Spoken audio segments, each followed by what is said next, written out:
લોકમત ન્યૂઝમાં આપનું સ્વાગત છે। વડોદરા શહેરના વિશ્વામિત્રી નજીક આવેલા મુજમોડા વિસ્તાર સ્થિત વર્ષો પૂર્વેના શ્રી હાટકેશ્વર મહાદેવ મંદિરના સ્થાપના દિવસ નિમિત્તે ભવ્ય મહાપ્રસાદનું આયોજન કરવામાં આવ્યું હતું। મંદિર પરિસરને આકર્ષક રીતે સજાવવામાં આવ્યું હતું અને સમગ્ર કાર્યક્રમ ધાર્મિક માહોલ વચ્ચે યોજાયો હતો। મંદિર ટ્રસ્ટ સાથે સંકળાયેલા સ્વર્ગસ્થ ખોડાભાઈ ભરવાડે વર્ષો સુધી ટ્રસ્ટનું સંચાલન કર્યું હતું। તેમની પરંપરાને આગળ વધારતા હાલના ટ્રસ્ટીઓ દ્વારા મંદિરની વિવિધ સેવાઓ અને ધાર્મિક કાર્યક્રમો સુંદર રીતે સંચાલિત કરવામાં આવી રહ્યા છે। છેલ્લા 7 વર્ષથી મંદિર ખાતે મહારાજ કિરીટગીરી મહારાજ સેવા આપી રહ્યા છે। તેમના માર્ગદર્શન હેઠળ તથા સમગ્ર ટીમના સહયોગથી મહાપ્રસાદ કાર્યક્રમનું સફળ આયોજન કરવામાં આવ્યું હતું। મંદિરના સ્થાપના દિવસ નિમિત્તે ભંડારાનું આયોજન કરાયું હતું। સાથે જ ધાર્મિક અને સામાજિક પ્રવૃત્તિઓ કરતા હોય તેવા અગ્રણીઓનો સત્કાર સમારંભ કાર્યક્રમ યોજાયો હતો। સાથે જ દર રવિવારે મંદિરમાં બાળકોને જમાડવામાં આવે છે। સાથે જ બાળકોને શૈક્ષણિક સહાય શૈક્ષણિક કીટનું પણ વિતરણ કરવામાં આવે છે। આ પ્રસંગે પૂર્વ મંત્રી ભૂપેન્દ્રભાઈ લાખાવાલા, મોહન ભરવાડ, વૈભવ મહેતા, સંજયભાઈ, કિશોરસિંહ તેમજ અર્શિત ત્રિવેદી સહિતના આગેવાનો ઉપસ્થિત રહ્યા હતા। મંદિરના સ્થાપના દિવસ નિમિત્તે મોટી સંખ્યામાં વિસ્તારના રહીશો ઉપસ્થિત રહ્યા હતા તથા દર્શન અર્ચન કરી મહાપ્રસાદીનો લાભ લીધો હતો તથા ધન્યતા અનુભવી હતી। તો આજે હાટકેશ્વર મહાદેવના પટાંગણમાં એક યજ્ઞનું આયોજન થયું અને સાથે સાથે જે લોકોએ સમાજ માટે કંઈક યોગદાન આપ્યું છે એવા ડૉક્ટર હાથી છે, ઠક્કરબેન છે, એવા સમાજસેવીને અહીંયા ઘણી શિલ્ડ આપવામાં આવ્યો છે।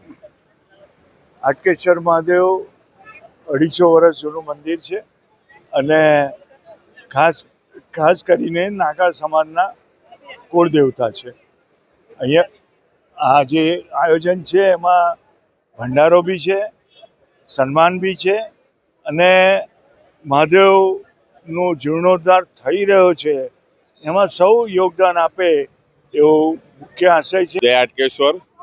આ હાટકેશ્વર મહાદેવ મંદિરના જે આજે સ્થાપના દિવસ નિમિત્તે જે ભંડારો રાખેલ છે ત્યાં 400 વર્ષ પુરાણું જે આ હાટકેશ્વર મહાદેવ મંદિર છે અને હાટકેશ્વર મહાદેવ મંદિર રાજા શાસનમાં આપણા સયાજીરાવ ગાયકવાડ જે હતા આપણા રાજા, એમને આ મંદિર ઉપલબ્ધ કરેલું છે અને આ મંદિરમાં તે વર્ષો પહેલાં જે અમારા માલધારી એટલે કે મારા દાદાના દાદા, અમારી 5મી પેઢીના જે નારાયણ જીવા જે અહીં આવ્યા અને એમને આ મંદિર સોંપેલું હતું। એ મંદિર પ્રગટાવ્યા પછી જે આ લોકોને ડેવલપમેન્ટ કરવા જે મારા પપ્પા અમને દેવલોક પામ્યા છે, ખોડાભાઈ ચોથાભાઈ ભરવાડ, જેને આખું ટ્રસ્ટ બનાવ્યું અને ટ્રસ્ટમાં જે લાખાવાલા છે, પ્રતિક મહેતા જે ડેપ્યુટી કમિશનર હતા અને અત્યારે વૈભવ મહેતા અને એવા કાભાઈ ચૌહાણ એવા 5 ટ્રસ્ટીને ટ્રસ્ટ બનાવી અને આનું જે ડેવલપમેન્ટ કર્યું છે અને એ જ પ્રમાણે ભગવાનની એવી શ્રદ્ધા છે જે અહીંયા આવે છે એના મનોકામના બધી પૂર્ણ થાય છે અને એની એ જ પરંપરાએ અત્યારે અમે પણ જે આજે મારા પપ્પા ઓફ થયા 6 મહિના થયા છે, તે બાદ આજે આ 12 તારીખે સ્થાપના દિવસ છે।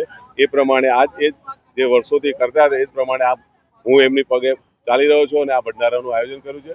બધાના સાથ સહકારથી, બધા સમાજના સાથ સહકારથી આ શંકર ભગવાન ભોલેનાથ બધાના ભગવાન છે અને ભગવાનની બધાને એવી શક્તિ આપે કે કોઈને કંઈ ખવડાવે, એવી રીતે જ આ અત્યારે હાટકેશ્વર મહાદેવનો સ્થાપના દિવસ નિમિત્તે ભંડારો છે અને એમાં આપ જોઈ રહ્યા છે બધા ભાવિ ભક્તો પ્રસાદ લઈ રહ્યા છે। જય હાટ। છેલ્લા 240 વર્ષથી આ મંદિરની સ્થાપના થઈ છે। સ્થાપના દિવસ છે આજે હાટકેશ્વર મહાદેવનો અને અમે છેલ્લા કેટલા વખતથી આ પ્રમાણે ભંડારાનું આયોજન કરીએ છીએ। સાથે સાથે ધાર્મિક અને સામાજિક જે કંઈ પ્રવૃત્તિઓ લોકો કરતા હોય એમને આજે ખરેખર આપણે સત્કારવા જોઈએ તો અમને લાગ્યું ટ્રસ્ટ તરફથી અમે નક્કી કર્યું એવી જે કંઈ વ્યક્તિઓ છે એ લોકોનું આપણે સન્માન કરીએ જે સમાજમાં જે ખરેખર સારું યોગદાન આપી રહ્યા છે। અને એ સિવાય પણ હાટકેશ્વર મંદિરમાં દર રવિવારે છેલ્લા 3 વર્ષથી ગરીબ બાળકોને અમે જમાડીએ છીએ અને વેકેશન હોય ત્યારે પણ જમાડીએ છીએ। એ સિવાય એ લોકોને શૈક્ષણિક સહાયતા આપીએ છીએ અમે, દફતર છે, નોટબુક છે, એ બધાનું પણ આયોજન કરીએ છીએ અમે અને દરેક બાળકોને દર રવિવારે અમે જમાડીએ છીએ। એ કન્ટિન્યુ કરવાનું છે। દાતાઓ તરફથી ખૂબ ઘણો સહકાર મળે છે। હાટકેશ્વર દાદાની મહેરબાની છે, હાટકેશ્વર આશીર્વાદ છે। તો મારી સર્વે વડોદરાની વિનંતી એવો પણ હાટકેશ્વર મંદિર આવે, દર્શન કરે, દાદાના આશીર્વાદ પ્રાપ્ત કરે।